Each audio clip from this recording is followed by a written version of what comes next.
It started with a sound, the quiet trickle of water that had become the heartbeat of a small town. Neighbors called it a stream, but to Marcus, it was life itself. Every morning, before the world woke up, he filled his barrels with the pure spring water that flowed through the edge of his land. It wasn't business. It wasn't greed. It was a connection, to the earth, to peace, to something real.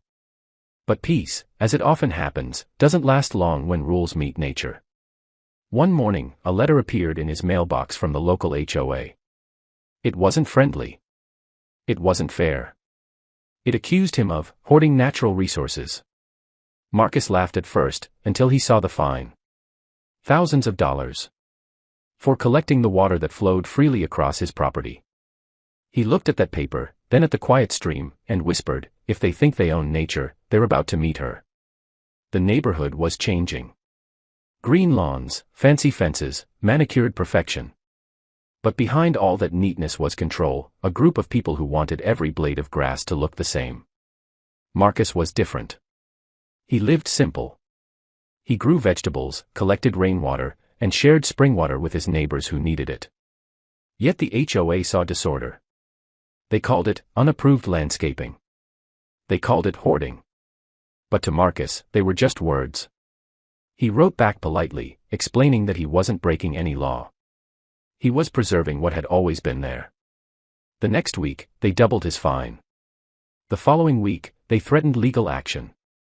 And for the first time, Marcus felt something rise inside him, not anger, but resolve. He decided if they wanted to fight nature, he'd let nature answer for itself. The spring had been whispering secrets for generations. Marcus' grandfather told stories of how the land used to flood during heavy rains, feeding the trees and the soil.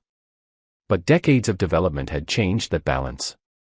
The HOA had built concrete paths and drains, forcing the water to flow where it didn't belong. So when Marcus quietly removed the small dam that diverted the spring through his property, the one he'd maintained for years to keep it from pooling, he was just letting the stream breathe again. That night, rain came heavy and true, the kind that sounds like thunder applause. The next morning, the perfect lawns were soaked. Water ran through the streets like veins reconnecting. And in the middle of it all, Marcus watched the current reclaim its path, calm and natural, as if the earth itself had finally spoken back. The HOA was furious. Emails poured in. You've caused flooding. You've damaged community property. You'll pay for this. But when the environmental officers came to inspect, they found something surprising. Marcus had broken no laws. The water flowed exactly where the original streambed lay, long before the neighborhood existed. The truth embarrassed the HOA, but they couldn't admit it. Instead, they tried to silence him. They banned him from meetings. They painted him as reckless. Yet something unexpected happened. Neighbors started talking. Quietly, at first. A retired teacher thanked him for the new patch of wildflowers blooming by her fence.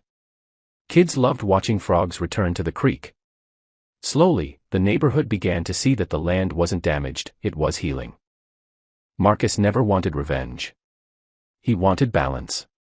He rebuilt a small wooden bridge over the widened stream, adding stones along the edge to guide the flow.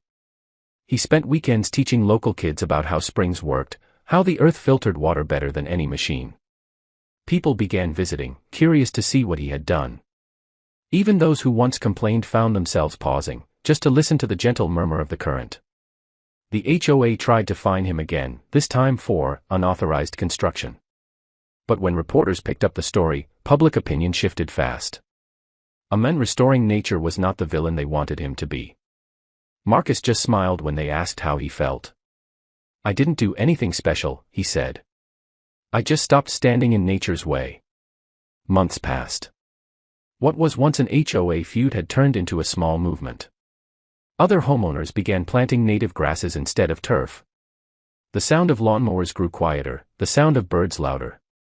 Marcus became a quiet symbol of resistance, not against rules, but against forgetting where those rules come from. One day, the same HOA chair who fined him came to his porch. No cameras, no anger, just humility. The stream looks beautiful, she said softly. Marcus nodded, offering her a glass of the same cold spring water that started it all. For the first time, she drank it, and smiled. Sometimes change doesn't need battles or speeches. Just time. and truth that keeps flowing, no matter who tries to stop it. The seasons changed again. The stream flowed stronger than ever, winding peacefully through yards now filled with wildflowers and life. The HOA quietly amended its rules, removing restrictions on natural landscaping and rain collection. They never mentioned Marcus by name, but everyone knew. Kids called the creek Marcus Run. Tourists came to take photos of the community spring restoration, unaware it started with one man and a fine. Marcus didn't mind. He sat by the water's edge every evening, listening to the same quiet trickle that began it all. The world had tried to regulate something wild and alive, and failed. Because some things don't belong to papers or boards or signatures. They belong to time, earth, and those who still believe in letting nature handle the rest.